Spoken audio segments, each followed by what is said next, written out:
Hello दोस्तों, मैं doctor सूरज Chaturvedi, child specialist. आप लोगों से आज हम एक इम्पोर्टेंट टॉपिक को डिस्कस करेंगे जो कि हमारे क्लिनिक पे पेशेंट आते हों, उसी के अकॉर्डिंग मैं अपना एक्सपीरियंस आपसे शेयर करूँगा। तो टॉपिक है आज का नोक्सिया और वोमिटिंग, यानी जी मचलाना और उल्टी होना। तो देखिए, मैं अपने अकॉर्डिंग उसको क्लासिफाइड किया हूँ और जैसे पेशेंट आते हैं, रिप्रेजेंट होते हैं, उसी को अकॉर्डिंग मैं आपको अपना क्लिनिकल एक्सपीरियंस शेयर करूँगा। देखिए, मैं उसको क्लासिफाइड किया हूँ नोक्सिया और वोमिटिंग को स्पेशली लीजिए दो टाइप में। पहला होता है माइल्ड और दूसरा होता है सीवियर। तो माइल्ड में ऐसा है कि मान लीजिए एक आध बार उसको उल्टी हुई, हम उसको माइल्ड में इंक्लूड करते हैं कि कुछ खा लिया होगा या ठंड लग गई होगी या कुछ ऐसा गंदा देख लिया होगा जिसके कारण उसका मन मचला गया और उल्टी कर दिया। उसमें से एमसेट, बोमिकाइंड, डोम, पेरिडोन, ये कोई भी आप टेबलेट दे देंगे या उसको बोल दीजिएगा कि कुल्ला करके आप बैठ जाइए, थोड़ा सा रिलैक्स हो जाइए, खुली हवा में बैठ जाइए, तो उसको आराम मिल जाएगा। ये एक डिस्पोजिशन है ना। उसको आप मेडिसिन दे देंगे और अच्छा है, नहीं देते तब भी वो ठीक हो जाएगा। अब दूसरी कैटेगरी के हम पेशेंट की बात करते हैं, सीवियर वाला। सीवियर में मैंने अपना एक अलग बना लिया है कि जैसे सीवियर में मैंने किया ओवर ईटिंग, प्रेगनेंसी, हाइपोक्सिया और वोमिटिंग की टेबलेट्स, सिकनेस और कॉन्स्टिपेशन, और नेक्स्ट किया है एक्स्ट्रा एब्डोमिनल ट्रैक्ट या एक्स्ट्रा पिरामिडल ट्रैक्ट में जो प्रॉब्लम आती है उसके कारण नोक्सिया वोमिटिंग होती है। इसके आधार पर मैं क्लासिफाइड किया हूँ। तो पहले हम बात करते हैं ओवर ईटिंग की। यदि कोई पेशेंट है या कोई भी पर्सन है ओवर ईटिंग करेगा तो उसको वोमिटिंग होगी ही होगी। आप पूछूंगा ऐसा क्यों सर? क्योंकि जो अपने स्टमक की कैपेसिटी है ना, अकॉर्डिंग टू एज, वेट और जेंडर, तो उसके कारण उसकी कैपेसिटी होती है।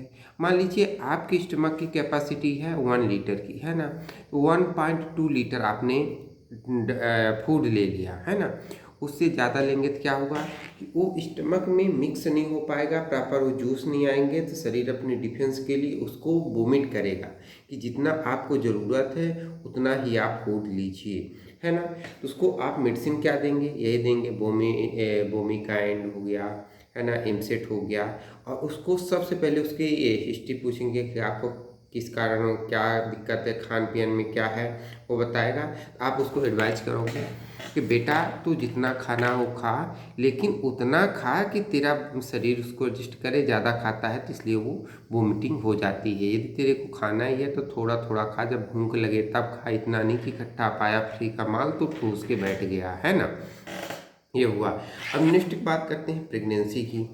तो प्रेगनेंसी में बेटा वो जो मेन कॉज आता है, जो मुझे देखने को मिलता है, तो लेडी पेशेंट आएगी, है ना। तो लेडी पेशेंट में हम बात करेंगे क्या है, कैसा है, वोमिटिंग हो रही है, नोक्सिया वोमिटिंग तो कैसे हो रही है, सुबह हो रही है, शाम हो रही है, तो उन्होंने बताएंगे हाँ सर मैंने करवाया था टेस्ट, है ना, तो उसमें से प्रेगनेंसी पॉजिटिव आई है और वोमिटिंग बहुत होती है। कुछ देखता हूँ वो जी मचलाने लगता है, उल्टी होने लगता है, कुछ भी नहीं खा रहे हैं, ये सब कंप्लेन आती है ना। तो आपको उनको पहले तो सजेस्ट करना है कि आपको घबराने की ज़रूरत नहीं है। ये प्रेगनेंसी में कॉमन होता है। कॉमन होने का कारण ये है कि जब प्रेगनेंसी कंसीव हो जाती है तो प्रोजेस्टेरॉन हार्मोन्स का शरीर में लेवल बढ़ जाता है। प्रोजेस्टेरॉन हार्मोन्स का लेवल बढ़ने के कारण जो जीआईटी ट्रैक्ट की मूवमेंट है वो स्लो हो जाती है। स्लो होने के कारण जो फूड है, मतलब जो डाइजेशन हुआ है, लार्ज और स्मॉल इंटेस्टाइन है, उसका मूवमेंट कम हो गया है, आगे कम बढ़ रहा है। इसलिए आप देखते हो आपका जी मचलाने लगता है और उल्टी होने लगती है। ठीक है, उनको आप प्रिवेंशन के लिए क्या देंगे? आप डोम पेरिडोन दे सकते हो, वो सेफ रहती है ना। और इसके बाद उनको आप सजेस्ट करिए फूड के लिए कि आप फाइब्रस फ्रूट ज़्यादा लीजिए, या आप ऐसा खाना लीजिए जो आपको जल्दी पचे, है ना, थोड़ा बहुत टहलिए, तो इससे आपको काफ़ी रिलीफ मिलेगा। और डोमपेरिडोन उनको टैबलेट आप बीडी में या TDS में भी रिकमेंड कर सकते हैं, तो वोमिटिंग से आराम मिलेगा। और मान लीजिए उनको तब भी कंट्रोल नहीं हो रहा है, तो विटामिन बी कॉम्प्लेक्स का इंजेक्शन या टैबलेट आप कंपल्सरी कर दीजिए, जिसके कारण ऐसा होगा कि उनकी जो नर्व है वहाँ के थोड़ा सी स्ट्रांग होंगी और उनको जनरल वीकनेस नहीं आएगी, साथ में ये जो वोमिटिंग है ना ये कंट्रोल होगी। तो मैं अपने क्लिनिकल एक्सपीरियंस से ही बता रहा हूँ कि आपको विटामिन B12 का इंजेक्शन ज़रूर रिकमेंड करना चाहिए, या फिर जो मल्टीविटामिन आता है उसको DNS के साथ आप उनको दे सकते हैं। तो DNS के साथ ये देंगे 500 ml DNS या NS के साथ, तो डिहाइड्रेशन से भी प्रिवेंट रहेंगी, साथ में उनका जो वोमिटिंग है वो भी रुक जाएगा, है ना। अब हम नेक्स्ट की बात करते हैं हाइपोक्सिया। तो आपका पहले दिमाग में सर हाइपोक्सिया को कहाँ ला रहे हैं यहाँ, लेकिन मेरी बात सुनिए। हाइपोक्सिया का मतलब ये है कि जैसे आप रह रहे हैं MP में, आप चले जाइए पहाड़ी क्षेत्र में जो हाई एल्टीट्यूड है, वहाँ ऑक्सीजन की जो है ना, तो जो प्रेशर होता है वो कम है, मतलब ऑक्सीजन ऊपर जाने से कम होने लगती है, तो आपको डेवलप होगी हाइपोक्सिया। हाइपोक्सिया डेवलप होगी तो क्या हुआ, आपके ब्लड में जो है तो CO2 की मात्रा बढ़ने लगेगी और O2 की मात्रा कम होने लगेगी। आपको एक माउंटेन सिकनेस नाम से जाना जाता, वो साइन और सिम्टम डेवलप होंगे। उसमें से साइन और सिम्टम ये होंगे, हेडेक होगा, चक्कर आएगा, मिचली आएगी, उल्टी होगी, और ये सब माउंटेन सिकनेस में आते हैं। हम टॉपिक पे आ जाते हैं फिर से। तो आपने हाई एल्टीट्यूड में गया, ऑक्सीजन कम हुई तो आपने ऑक्सीजन नाक से लंग्स में कम लिया, तो आपके जो सेल में है CO2 की मात्रा बढ़ रही है, O2 की मात्रा एवरेज जो आपका बॉडी एडाप्ट के लिए बनाई थी एटमॉस्फेयर में उससे कम मिल रही है, तो आपके ब्लड में CO2 की मात्रा डेवलप हो रही है। तो आपका जो GIT है यानी पाचन तंत्र, उसको भी बराबर ऑक्सीजन नहीं पहुंच पा रहा है, तो आपको क्या डेवलप होगी, एसिडिटी होगी। और जो आपका मूवमेंट है, बॉडी कंट्रोल, वो आपके फोकस काहे में ज़्यादा करेगा, हार्ट में करेगा कि धड़कन जल्दी जल्दी बढ़ाओ, और दूसरा करेगा लंग्स में कि लंग्स की जो नॉर्मल रिस्पिरेटरी रेट है उसको इंक्रीज कर देगा। तो मेन फोकस कहाँ रहेगा, ऑक्सीजन को पहुँचाने में रहेगा। तो GIT तरफ उतना फोकस कर नहीं पाएगा, आपके ब्लड में CO2 ऑलरेडी बढ़ रहा है, आपको एसिडिटी होगी और जो GIT का मूवमेंट है वो एवरेज से थोड़ा सा कम हो जाएगा, जिसके कारण आपको माउंटेन सिकनेस के कारण नॉक्सिया और वोमिटिंग होगी ही होगी, है ना।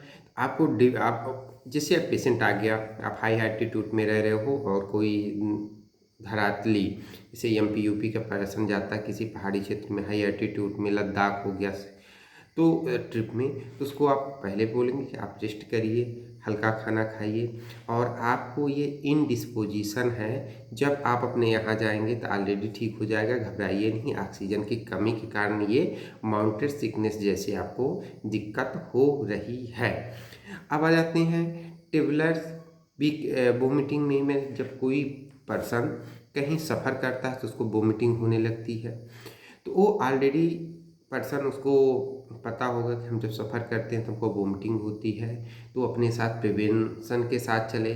जैसे खाना खा लिया, खाना खाने के 2 घंटे बाद वो सफ़र के लिए जाए, कार में बैठे, बस में बैठे। यदि कार और बस में बैठता है तो विंडो के पास वाली सीट ले, इससे ये रहेगा फेस ऑक्सीजन आती रहेगी और वो आसपास या देखता रहेगा रास्ते में, तो उसका जो मन है ना तो आउट रहेगा, मतलब लगा रहेगा, इधर काम आएगा, तो वोमिटिंग के होने के चांस कम है। और उसको टैबलेट जरूर लेके चलना है, वोमिकाइन हो गया, एमसेट हो गया, तो प्रिवेंट रहेगा, है ना। अब हम बात कर लेते हैं नेक्स्ट की कॉन्स्टिपेशन। तो खैर कॉन्स्टिपेशन का एक हमारे पास पेशेंट आया था, मैं थोड़ी सी हिस्ट्री आपके साथ शेयर कर देता हूँ। हमारे पड़ोसी काफ़ी समय से उनका बच्चा ठंड के कारण ना लेटरिन कम जा रहा था, लेटरिन हो गई थी कड़ी, है ना। तो जब कड़ी हो गई थी तो नीचे से मार रहा था प्रेशर, नहीं लेटरिन नहीं जा रहा था 4-5 दिन से। तो उसके माँ बाप खाता बेटा खा ले, जब से खाता तो उल्टी कर देता बार बार, तो काफ़ी परेशान थे। अब वो डॉक्टर के पास जाते थे तो वो कंप्लेन नहीं बताते थे कि हमारा बच्चे का क्या है, और सीधे बताते डॉक्टर साहब भी उल्टी कर रहे थे। तो वो सिर्फ देते थे उल्टी की दवाई, है ना। तो उल्टी की दवाई देने से जब खा लेता तब नहीं होती, फिर खाना खाने के 1 गिलास पानी भी पीता तो उल्टी हो जाती। जब मेरे पास आए, सब जगह से थका के मैं हिस्ट्री ज़रूर पूछता कि क्या दिक्कत है। बोले 15 दिन से हमारा बच्चा खाना नहीं खा रहा है, कुछ खाता है तो उल्टी हो जाती, इतना उन्होंने बताया। तो तुरंत मेरे दिमाग में आया कि भाई ये तो ठंड पड़ रही है। बच्चे से पूछा बेटा लेटरिन कब गए थे, बोला 3 दिन पहले गया था, लगती नहीं है। अब उसके मम्मी की ये कहना है कि ये बच्चा जो है तो खाता नहीं है इसलिए नहीं जाता, जबकि जो कॉज है तो लेटरिन जाता नहीं है इसलिए वो नहीं खाता। हमारी बात को आप पूरी तरह समझ पा रहे होंगे। जब बच्चा लेटरिन नहीं गया, कड़ी हो गई, तो उसके पेट में ऑब्स्ट्रक्शन हो गया, यानी कि कॉन्स्टिपेशन हो गया। तो जो खाने की कोशिश करता तो उसकी वोमिटिंग हो जाती, ये कारण था। जबकि उसके माँ बाप ये सोचते थे कि बच्चा उल्टी कर देता है, खा नहीं रहा है इसलिए लेटरिन नहीं जा रहा है। फिर मैंने उसमें सिंपल सी एक ड्रेविसा टैबलेट दी जो स्मूथ सिरप का काम करती है। या आपके पास स्मूथ सिरप हो तो बच्चा है तो 10 ml, बड़ा है तो 20 ml एच में दे दीजिए। तो उसका जैसे पेट साफ हुआ तो वो बिल्कुल तरह ठीक हो गया और हमारा वाह भी हो गई कि हम इतने डॉक्टरों को दिखाए, इतना पैसा लगाए, बच्चा हमारा नहीं ठीक हुआ, ये आए डॉक्टर साहब मात्र 2 गोली में ठीक कर दी। जबकि आपको कोच को पकड़ना बहुत ज़रूरी है रहता है। आप उसकी हिस्ट्री बिना पूछे कोच को रूल आउट नहीं कर सकते। अब नेक्स्ट की हम बात कर लेते हैं इंस्ट्रा पिरामिडल ट्रैक्ट। इंस्ट्रा पिरामिडल ट्रैक्ट के कारण भी वोमिटिंग होती है। तो आपको ये है न्यूरोलॉजिकल डिफेक्ट। आपको रूल आउट करना है कि मेन कॉज क्या है। यदि ऐसा होता है आपको उसको आप न्यूरोबियान घोल दे सकते हो।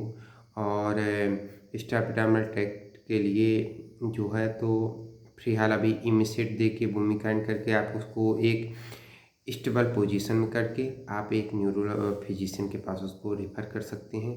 वो अच्छे से और ट्रीट कर सकते हैं उसको। तो जनरल फिजिशियन होने के वजह से सिर्फ यही आपको रूल आउट करना है, और जो एक्स्ट्रा होता है वो रेफर है ना। तो मेरा जो क्लिनिकल एक्सपीरियंस था आपके साथ शेयर किया। तो आपको समझना और कॉज को पकड़ना बहुत ज़रूरी है कि मेन कारण क्या है। तो पहला कारण क्या हो सकता है, ओवर ईटिंग। दूसरा क्या हो सकता है, प्रेगनेंसी। तीसरा हाइपोक्सिया और मोशन सिकनेस और कॉन्स्टिपेशन। स्टापिरामिडल ट्रैक्ट के कारण भी वोमिटिंग होती है। तो ये कॉज रहते हैं। इसमें से सिंपल सा क्या है, प्रिवेंशन बेटर देन क्योर। आपका बचाव ही हमेशा के लिए ठीक रहेगा, है ना। Prevention better than cure. और आप उसको सिंपल से ही मेडिसिन जाएंगी अकॉर्डिंग टू कॉज। और यही मेरा क्लिनिकल एक्सपीरियंस था जो आपके साथ शेयर किया। तो आप उसकी हिस्ट्री ज़रूर पूछिए, है ना। तो आप एग्जामिन करेंगे और हिस्ट्री पूछेंगे तो कोच बड़े आराम से मिल जाएगा। कोच को आप रूल पकड़िए, उसको ट्रीट करिए, बिल्कुल पेशेंट ठीक हो जाएगा।